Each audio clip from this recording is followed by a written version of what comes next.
નમસ્કાર દર્શક મિત્રો, હું છું રૂપલ લુણીચિયા. સંપૂર્ણ ન્યૂઝમાં આપનું સ્વાગત છે.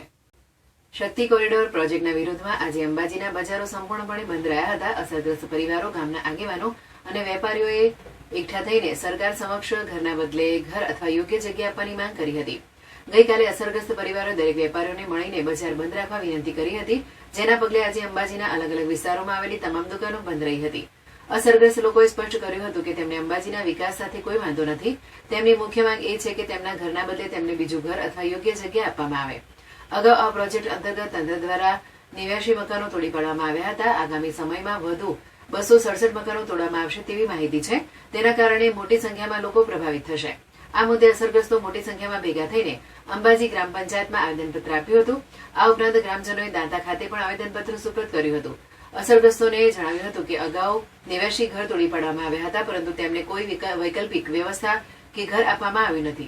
હાલમાં વધુ 267 મકાનો તોડી પાડવા માટે નોટિસ આપવામાં આવી છે, જેના કારણે અંબાજી ગામમાં માહોલ ગરમાયો છે. અસરગ્રસ્તોની માંગણી છે કે જો તેમને ઘરના બદલે ઘર કે વૈકલ્પિક વ્યવસ્થાની માંગ સ્વીકારવામાં નહીં આવે તો આગામી સમયમાં ફરીથી અંબાજી બંધ રહેશે અને ઉગ્ર આંદોલન પણ થઈ શકે છે.